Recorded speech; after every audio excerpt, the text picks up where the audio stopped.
bienvenue sur encore une page. Cette semaine, je vous fais un bilan de mes défis 2019 de lecture et je vous parle de mes futurs challenges de lecture pour 2020. Donc, si ça vous intéresse, restez avec moi parce que c'est parti. En 2019, je me suis lancé plusieurs défis. En fait, je compte 1, 2, 3, 4, 5 défis littéraires, ce qui est quand même beaucoup, je crois. Donc, je vais pas vous dire tout ce que j'ai lu parce que ça serait interminable, mais je vais vous dire comme mes meilleures lectures et mes pires de ces défis-là. Aussi, je sais pas si vous aimez faire des défis littéraires ou d'autres types de défis dans la vie, mais moi, c'est vraiment quelque chose que j'ai comme découvert dans les dernières années, puis j'aime vraiment ça parce que en vieillissant, je me rends compte que j'apprécie vraiment avoir une consigne. Comme j'aime ça, avoir une structure puis des choses à accomplir puis être comme fière de moi parce que ça me donne un objectif. Je pense que je pourrais lire sans objectif, mais c'est plus motivant. 2019 a commencé avec le défi du fil rouge, donc un livre québécois par mois. C'était la deuxième année de suite que je faisais ce défi-là et cette année, il avait choisi de faire des maisons d'édition. Donc, chaque mois, il y avait un livre québécois à lire selon certaines maisons d'édition. L'an dernier, c'était plutôt des genres littéraires ou des genres littéraires majoritairement, là, mais des fois, c'était comme un premier roman, littérature autochtone, des choses comme ça. Mais cette année, j'ai beaucoup aimé, on dirait, la première partie de l'année parce que c'était très varié, les maisons d'édition, j'arrivais à trouver quelque chose que je voulais vraiment lire, mais je dirais à partir du mois de septembre, c'était vraiment des maisons d'édition très très pointues, là, comme seulement poésie ou seulement roman jeunesse ou des choses comme ça, puis ça a fait que j'avais moins de plaisir à faire ce challenge-là, je le faisais, mais j'étais moins motivée. J'ai 2 meilleures lectures que j'ai choisies et une pire. Il y en a que j'ai déjà parlé dans d'autres vidéos, fait que je les ai pas remis, mais on pourrait mettre Rang de la Croix de Katia Gagnon. C'était vraiment une très bonne lecture. Une de mes meilleures lectures de 2019, c'est Jeanne le Renard et moi. C'était par Fanny Britt, publié chez La Pastèque. C'était une recommandation de mon amie Caroline. Et elle m'avait passé Louis parmi les spectres, qui est un autre roman graphique de Fanny Britt. J'avais adoré. Jeanne le Renard et moi, c'est encore une fois un roman graphique. Ça parle un peu de l'exclusion, de l'intimidation entre filles, en faisant un parallèle avec Jane Eyre, E-Y-R-E, je sais jamais comment dire son nom de famille, et un renard qu'elle croise. Puis c'est vraiment beau, là. Je sais pas si vous avez déjà lu les romans graphiques de Fanny Britt, mais c'est vraiment tout en poésie, en subtilité. Les dessins ajoutent quelque chose à l'histoire. C'est comme une nouvelle couche parmi les mots. Ça, j'apprécie vraiment. Puis je le recommande. Je le recommande vraiment. C'est une très très bonne lecture. Une autre de mes lectures préférées de cette année, c'est Cadillac, écrit par Biz, publié aux éditions Leméac. Donc, c'était le deuxième livre de Biz que je lisais. J'avais lu La chute de Sparte au secondaire, que j'avais beaucoup aimé. Mais j'en avais pas relu depuis ce temps-là, fait que presque 10 ans, tu sais, j'avais pas relu de Biz. Dans le fond, Cadillac, c'est l'histoire de Derek, qui est un ancien joueur de hockey. Et ça commence quand son grand-père décède et il apprend, me semble, en même temps, que sa femme attend un bébé. Et là, il va partir comme un peu à la recherche de son identité. Et il va se rendre à Détroit où il va découvrir comme... il va être comme sur la trace de ses ancêtres. Mais si vous avez visité Détroit, c'est vraiment le fun comme livre. Parce que moi, je suis allée l'an passé, puis là, je revoyais des endroits que j'avais visités. Puis tu sais, Détroit, c'est pas une super ville, là. C'est pas une destination là, que les gens choisissent, mais je sais pas, il y avait quelque chose là-dedans que on dirait que le regard de Biz sur Détroit ressemblait vraiment au mien. Mais lui, il était capable de l'exprimer comme il faut, alors que moi, j'arrive pas à le faire. Je trouvais que l'histoire était vraiment bien ficelée et juste un bon équilibre entre la description puis comme l'avancement de l'histoire. J'ai vraiment, vraiment aimé ça. Comme, je me rappelle pas de tous les détails, mais je me rappelle que j'avais vraiment hâte de le reprendre le soir pour le continuer. Maintenant, une de mes pires lectures de ce défi-là, et peut-être que ça va en choquer certains, certaines, parce que j'ai vu que ce livre-là était parmi les coups de cœur des libraires, les coups de cœur renombrés, ça avait été en liste pour des prix, mais moi j'ai vraiment pas aimé ça. C'est La Société des grands fonds de Daniel Canty, publié chez La Peuplade. Il n'y a pas vraiment d'histoire dans ce livre-là. Ça vaudrait la peine que je vous lise le résumé parce que ça ressemble vraiment à ça, là. Le livre que vous tenez entre les mains est un livre d'eau. Il garantit votre admission à la Société des grands fonds, compagnie secrète et variable dont les adhérents aspirent à la rigueur du corail et à la lucidité du poulpe.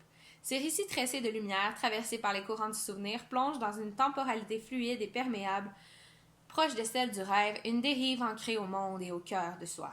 Parti à la rencontre des réalités entrevues entre les pages des livres, Daniel Canty trace entre Montréal, Vancouver et New York un parcours bleuté de mélancolie où sont ravivés les premiers enchantements de la littérature. Plein de choses qui sont en lien avec l'eau, des moments où des liens entre la littérature et l'eau, mais ça divague, là, c'est le bon mot, là, vraiment, là, j'avais l'impression, là, puis c'est peut-être ça qu'ils veulent, puis c'est peut-être pour ça que c'est une réussite pour plusieurs, là, mais j'avais vraiment l'impression, là, que j'étais dans une chaloupe qui avançait pas, au milieu de l'eau, puis il y a juste, genre, des vagues. Puis là, je lisais ça, puis là, j'étais genre, toute la journée, ça fait ça de même. C'est long, là, c'est pas intriguant, c'est pas intéressant, t'es juste là-dedans pis tu penses à tes propres affaires. Moi, il y a plein de chapitres que je pensais à moi, mes affaires, mais je continue à lire. Tu sais, quand tu lis, mais tu lis pas vraiment, là, tu fais juste comme voir les mots, là. C'est ça. Moi, ça a pas marché, mais peut-être que pour vous, peut-être que c'est quelque chose que vous recherchez comme titre de littérature parce que c'est bien écrit, là. Ça enlève absolument rien à l'auteur. C'est juste que côté intrigue, ça le fait pas, là. Ensuite, un autre de mes défis que je me suis lancé, j'en ai parlé dans ma vidéo la semaine dernière, c'est 52 pièces de théâtre. Donc, mon but, c'était de lire le plus de pièces de théâtre possible. Et, j'en ai pas lu 52, là, je l'ai déjà dit. J'en ai lu 34. J'aimerais ça me rendre à 35 avant la fin de l'année. Je me répète. Mais, il y en a une que j'ai adorée, que j'ai empruntée à la bibliothèque. C'est La Meute de Catherine-Anne Toupin. Donc, La Meute, en gros, c'est si je me rappelle bien, c'est l'histoire d'une fille qui se fait harceler sur Internet. Puis, elle perd son emploi parce qu'il y a eu des rumeurs sur elle ou ça se passe pas, là. Sa vie est comme vraiment mise sur pause en ce moment et elle va vraiment pas bien. Puis là, elle s'isole, je sais plus trop, dans le Québec. Puis là, elle trouve une famille qui l'héberge, puis elle s'entend bien avec eux. Puis là, les deux ont comme des blessures qui peuvent se réparer ensemble. Je sais pas trop comment dire ça autrement. Mais c'est ça. Mais je peux pas en dire plus, mais c'est tellement bien construit. Comme, il nous amène là, puis jamais on va venir le punch, là, le ressort. Jamais on le voit arriver, sauf peut-être les 5-6 pages avant. Là. Fait que vu que c'est une pièce de théâtre, on peut se dire 5-6 minutes avant la fin, on comprend qu'est-ce qui va se passer. Mais je vous le conseille tellement, ça fait vraiment réfléchir, c'est vraiment d'actualité. Je sais que la pièce, elle a été reprise et reprise plusieurs fois. Si ça joue encore, moi, j'aimerais vraiment aller la voir parce que j'ai adoré lire en tout cas cette pièce-là. C'était vraiment bon. Une de mes pires lectures dans ce défi-là de 52 pièces, c'était La magnifique aventure de Denis Saint-Onge. C'est un collectif. C'est quétaine, ça se passe dans les années 80 dans une école secondaire. Tu sais, c'était le début du théâtre jeunesse, là, mais c'est pas incroyable, là. Dans le fond, c'est comme des étudiants qui travaillent pour le journal étudiant et ils découvrent comme une machine à écrire magique et tout ce qu'ils écrivent se réalise. Fait que là, ils vont comme un peu abuser de ça jusqu'à temps qu'ils se rendent à un extrême. Puis, c'est ça. Puis les personnages sont ultra clichés, les adultes sont complètement débiles, s'il y en a, je me rappelle même pas s'il y en a. C'était pas bon, là. C'était vraiment une autre des pièces que j'ai pas beaucoup aimé. C'est Éclat et autres libertés. Collectif aussi, mais il y a Étienne Lepage, Jean-Frédéric Messier, Marie-Josée Bastien, Mathieu Gosselin qui ont écrit ça. J'ai trouvé ça dommage de pas aimer ça parce qu'il y avait des acteurs sur la pochette que j'aime beaucoup, des auteurs que j'aime beaucoup. C'est un style que je croyais beaucoup aimer, mais j'imagine qu'il faut le voir plutôt que le lire. C'était difficile, là. Je me rappelle même pas c'était quoi le propos. Tu sais, ça s'appelle Éclat, mais c'est vraiment des éclats. Genre, il y a comme plein de petites histoires qui forment un tout incohérent. Beaucoup de critiques sociales, mais comme je me rappelle, ça m'a pas marqué du tout, mais je me rappelle pendant la lecture que j'ai trouvé ça pénible. J'ai trouvé que ça allait nulle part, puis finalement où ça nous a rendu, je me suis dit ah, tout ça pour ça. Eh ben, alors ça pour moi c'est pas une réussite quand c'est la réaction que t'as. Je me suis lancé le défi de un livre classique par saison. Donc, j'avais décidé pour le printemps de lire, pour l'hiver, de lire un livre québécois, un classique québécois. Ensuite, au printemps, un classique français. Pour l'été, un classique littérature étrangère. Et pour l'automne, un classique américain. Donc, mon préféré, c'est le premier que j'ai lu, Un homme et son péché de Claude-Henri Grignon. Donc, c'est l'histoire de Séraphin Poudrier, qui est vraiment une personne cheap, là, avare, là, et mesquine aussi, pas gentil, c'est un méchant vraiment détestable. Et je sais pas pour vous, mais moi dans ma famille, c'est comme une œuvre centrale. On en parle beaucoup de Séraphin Poudrier, des pays, des histoires des pays d'en haut, puis tout ça. Fait que j'étais contente de lire l'œuvre à la base de toutes les autres œuvres, là. Qu'est-ce qui était là au départ.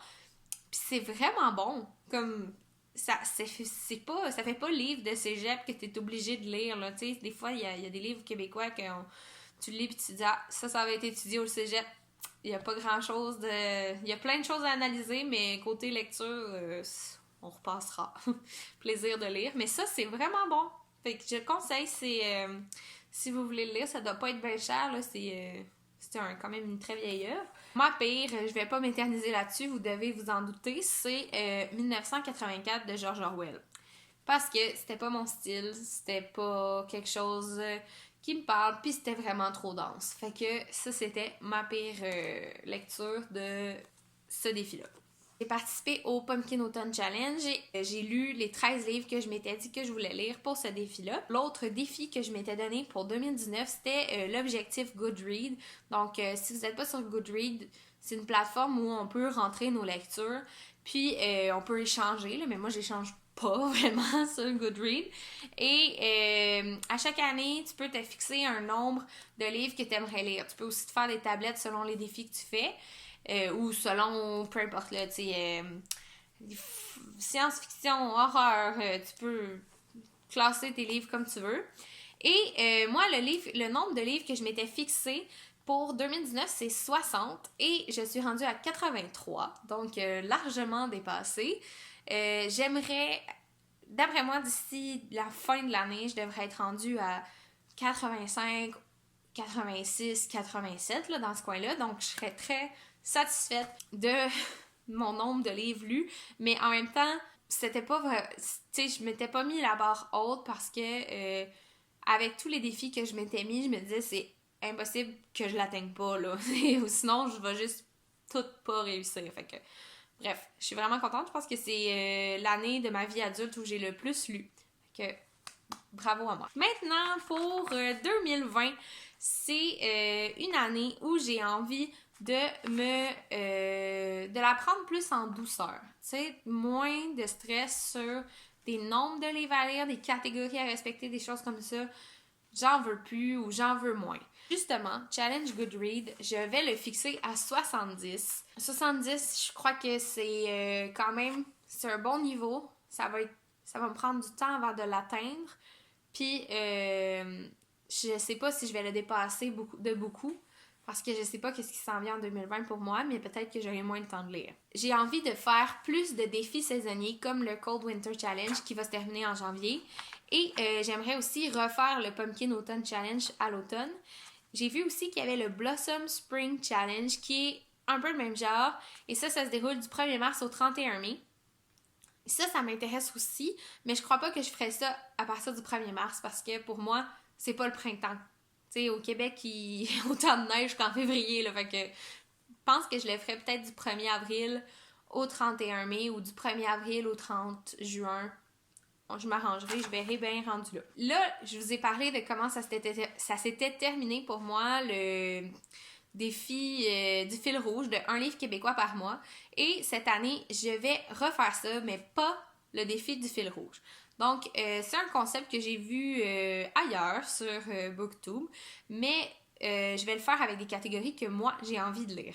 Donc, je vais m'écrire 12 catégories, je vais découper des petits papiers, mettre ça dans un petit pot et je vais piger à chaque mois une catégorie que je vais lire, mais en livre québécois.